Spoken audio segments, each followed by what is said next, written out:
Hi, everyone, and welcome to Property and Liability, an Introduction to Law and Economics. This is our first lecture, so we'll start right at the beginning with the question of property. Property is the unifying concept of our course.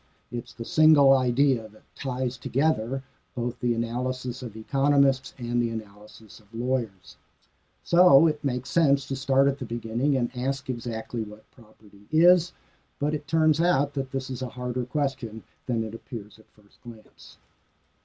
Actually, there are two views as to what property is, one an older view and one a newer view.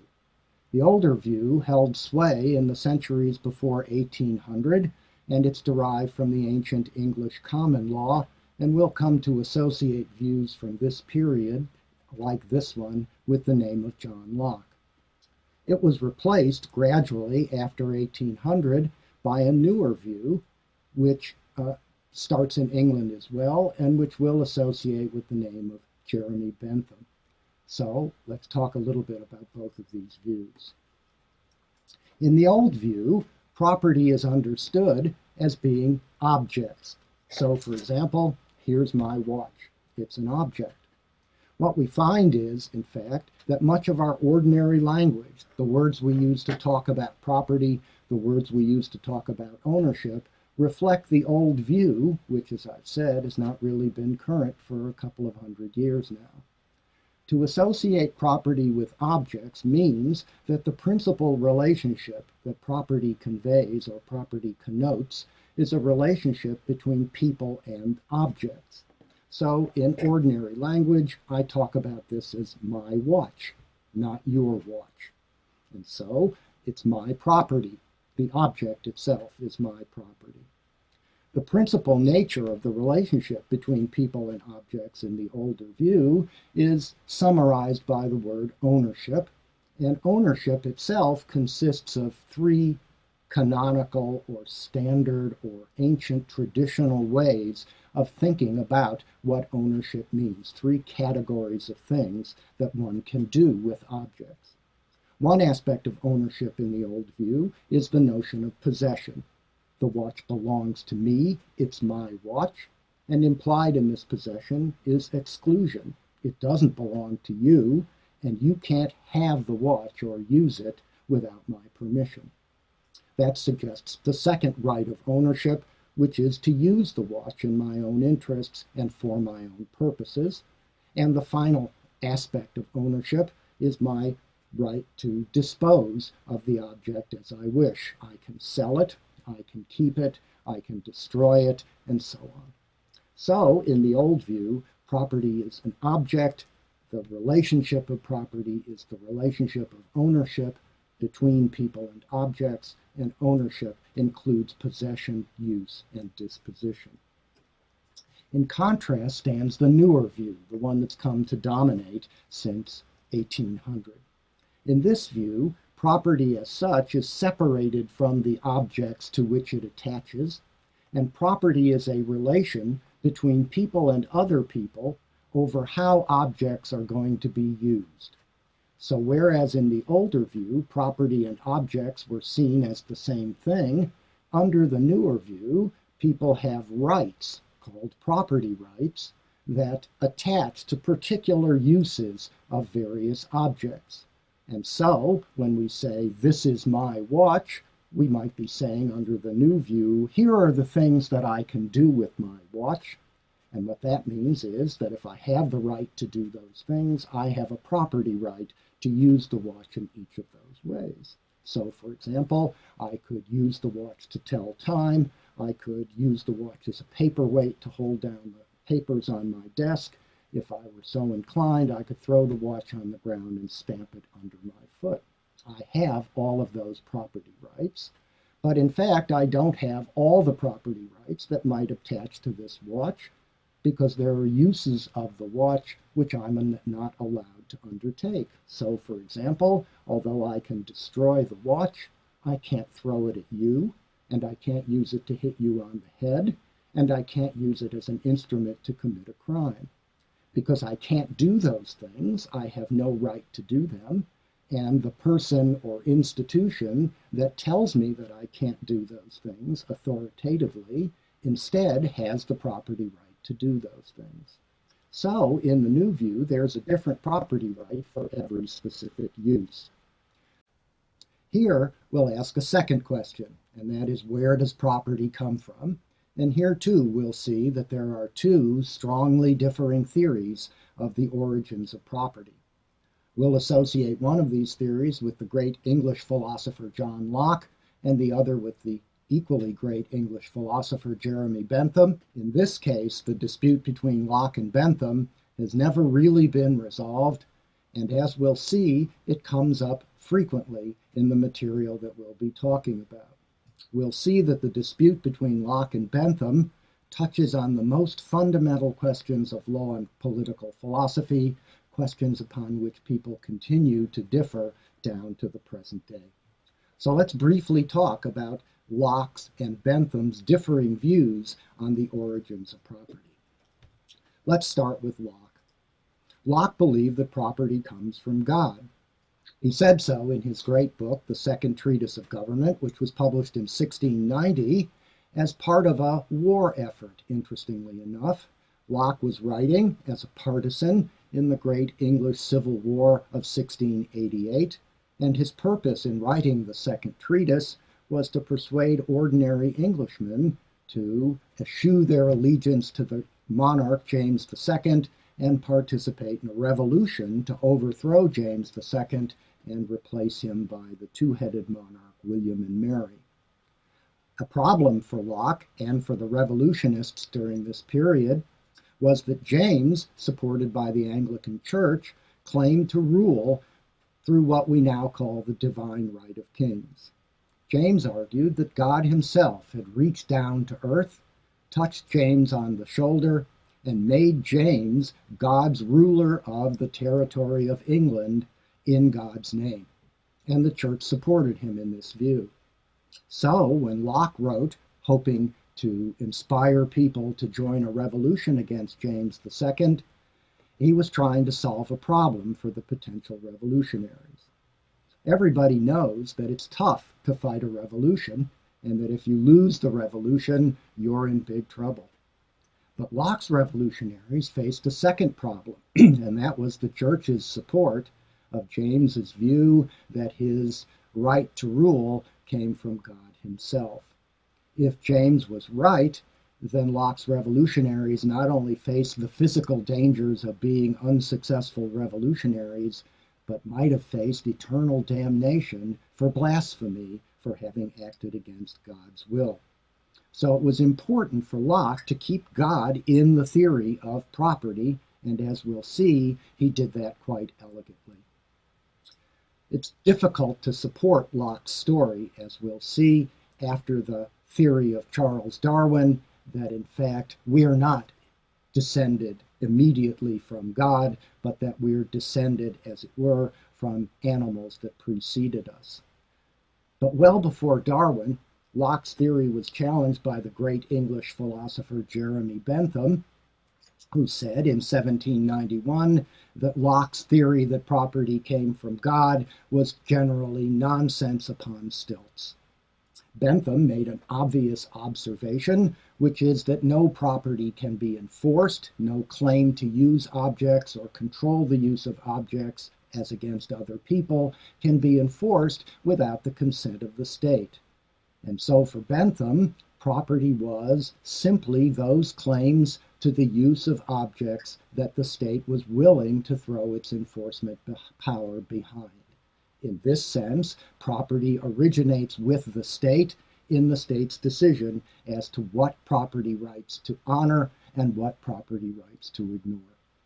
So let's expand a little bit on these two differing views of property, and once again, let's start with Locke. Locke argues that people once lived in what he called the state of nature. This was a state of real people living on the earth, but living in a situation before any government existed. This, of course, is the part of Locke's story that runs afoul of Darwin's theory, Darwin makes it very hard to believe that there really was a time when human beings lived without duly constituted authority. But Locke knew nothing of Darwin, and of course his purpose was not social science as much as it was political philosophy, and indeed persuading people politically to act in a dangerous way.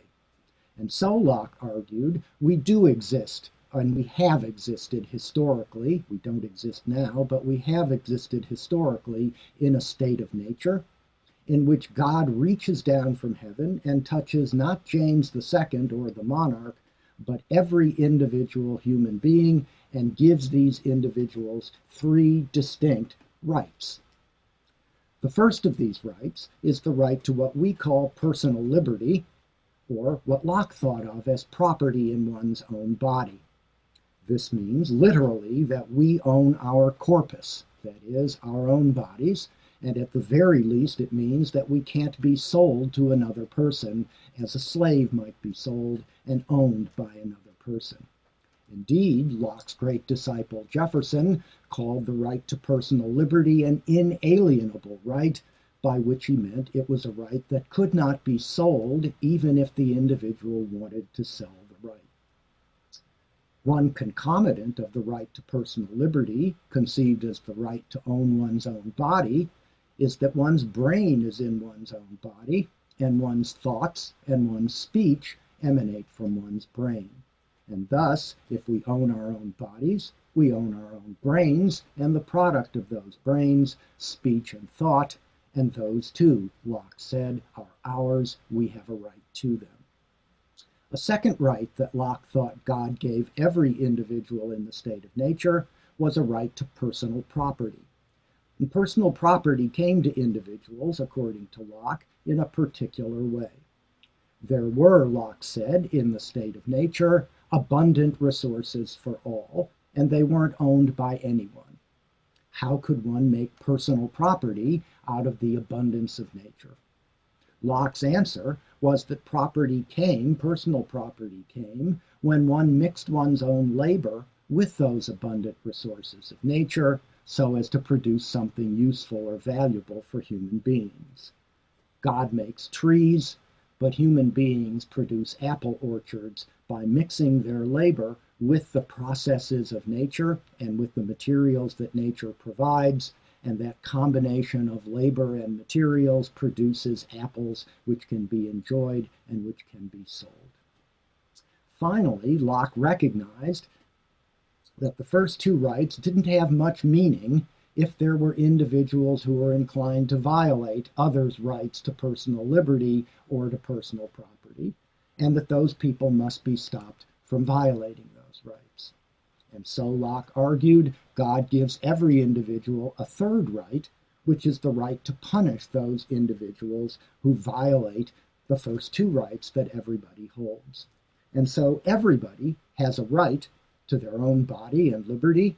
Everybody has a right, under certain circumstances, to the personal property that they create with their own labor, and everybody has a right to punish and enforce the two property rights, the two first property rights. Every individual has a right to enforce them by punishing those who violate them.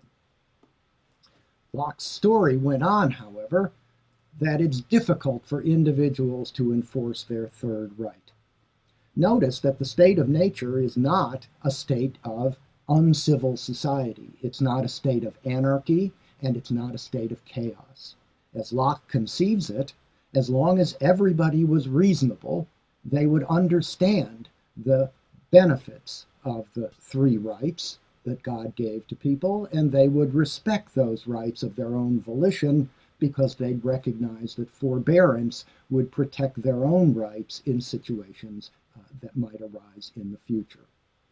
But of course, in the real world, there are people who won't respect those rights. Locke didn't call them evil, he called them unreasoning because of their inability to accept the argument that he was making about natural rights. And these people, these unreasoning few, said Locke, would not find it difficult to violate the property rights of people who were weaker than they were, and therefore the property rights of weak people were always in jeopardy at the hands of stronger people. But even the property rights of strong people were at the mercy of coalitions of weaker ones. Many weak people could get together to steal the property of a strong person. And of course, if people have the right to punish those who have victimized them, they may overdo it a bit and punish out of proportion to the harm that's been done to them. All of these, Locke said, were problems created by the difficulty of enforcing the third right in the state of nature. So Locke imagined that in the state of nature, people would recognize these dangers and therefore decide to forestall them. The way they did it was to create Locke's famous social contract. We could imagine these individuals sitting around a large campfire, each coming to the campfire with a basket containing their three rights. Think of them as eggs in their basket: the right to personal liberty, the right to personal property, and the right to punish transgressors. After deciding that nobody's third right is worthwhile if they hold it themselves because they can't enforce their rights against stronger individuals, Locke argues that reasonable people will all take their third right, the right to punish transgressors, from their basket and put it in the center of the circle.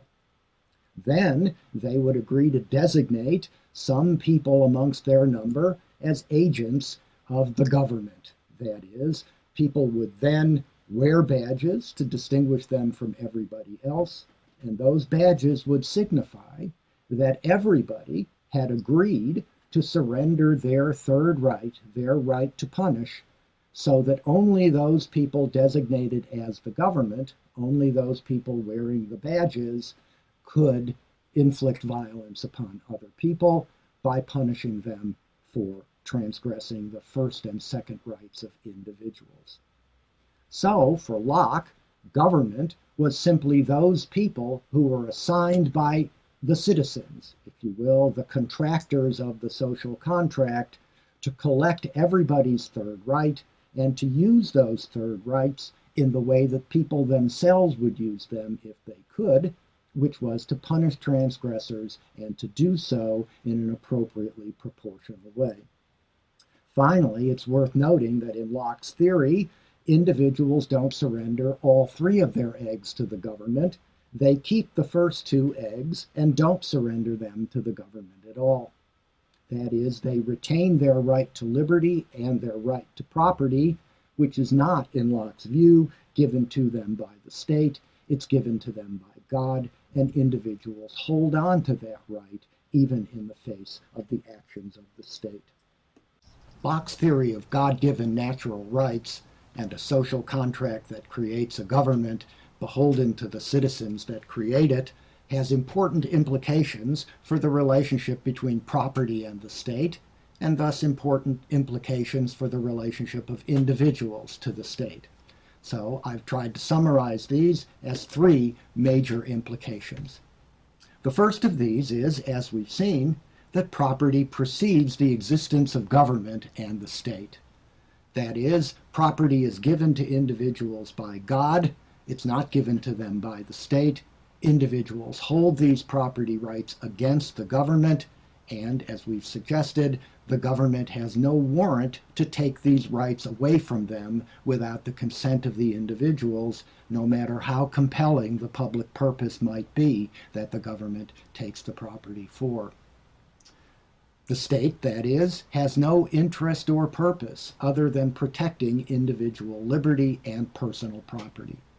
The state is a purposeless abstraction, created solely as an instrument of individuals to protect their individual liberty and property. It has no needs, it has no interests, it has no purposes of its own, and Locke would not recognize terms like national interest or public welfare or social good as appropriate justifications for governmental action that violated either of the first two rights of individuals. This suggests that no person may be made the unwilling instrument of another's welfare. People's property and liberty cannot be taken away from them without their consent for the benefit of any other person or putatively for the benefit of everybody as a whole. Again, there is no national interest or social interest or public good that transcends the personal property and liberty of individuals, and individuals may not see their liberty or property used by the government for the benefit of other people. One final implication of Locke's theory, of course, is that it justifies revolution. This was the point of his writing it, and this was the point of Thomas Jefferson's references to it, implicit references to it, in the Declaration of Independence. Locke argues that when the government itself violates the first two property rights, to liberty and personal property of individuals, then the government becomes the agent, the robber, if you will, that government itself was created to protect the people against. Locke's view was that when government broke the social contract by attacking one of the first two rights of individuals without their consent, that they had, just as in an ordinary contract, rescinded the contract itself, so that when one person fails to perform a contract, the other party to the contract is released from their obligation under it. In the multi-sided social contract, a similar argument holds. If the government acts so as to violate the social contract, then the citizens have a right to rescind the social contract and take that third egg back from their government and reconstitute a different government in which they have more confidence than the old one. So Locke's theory is decidedly a theory of revolution, and it's one that sets the individual distinct, apart from the state. Against the ideas of John Locke stand those of Jeremy Bentham, who lived somewhat later than Locke. Bentham, in 1791, in the midst of the French Revolution, wrote that Locke's theory of natural rights and social contract was nonsense on stilts. He didn't see God giving natural rights to anyone, and perhaps he thought, as moderns might, that the word of God can't be appealed from and may make it difficult for rational political discourse to be undertaken. Bentham's theory of property in the state had no room for God. Indeed, generally speaking, there was no room for any kind of natural or God-given rights, and people's property rights were only those rights that the state elects to enforce. If you think you have a property right to an object and somebody steals it, your property right is not worth a great deal to you unless the state agrees with you that that person has stolen your object and sends the police and the courts to catch that person and punish them for what they've done. If you believe your object has been stolen, but the state's law says that the person who took it had a right to take it away from you, then the state will not, in fact, sic its police force or its courts upon the person that you think took the property from you. And in that case, it's hard to say that you have the property right at all. From this unobjectionable observation, Bentham argued that it is the state that creates property rights. And moreover, the state doesn't create property rights arbitrarily or randomly, or to meet the whim of a particular ruler or legislator. For Bentham, the state has a particular purpose in mind in assigning property rights, and that, of course, is Bentham's famous formula of the greatest happiness for the greatest number. Bentham was the originator of the philosophy of utilitarianism, and the way that we now typically express his philosophy is that all social policy, all law, all policy ought to be made so as to maximize the sum of individual utilities. Like Locke's theory, Bentham's theory has important implications for the relationship between property and the state, and, through it, on the relationship between individuals and the state. And as in the case of Locke, I've tried to summarize Bentham's implications in three major points. The first of these, as we've seen, is that there is no property until the state creates it.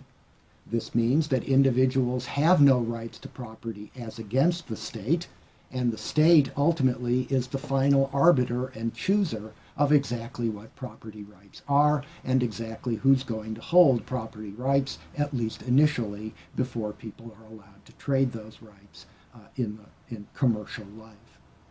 And since the state is assigning property rights, it ought to have a purpose when it assigns property rights, and for Bentham, that purpose was the utilitarian purpose, to produce the greatest possible happiness amongst the people, to maximize the sum of individual utilities. This public purpose for Bentham was superior to the private interests of any individual, including that individual's interest in personal liberty and in personal property. For Bentham, the state was the instrument of public welfare. It was the instrument by which social utility was to be maximized, and the state, therefore, may take the liberty and property of any individual in pursuit of its proper purposes. Again, the interests of the state are superior to the interests of the individual, and the state, through its definition of property rights, can transfer income and wealth from one portion of the population to another in furtherance of its objective of maximizing social utility.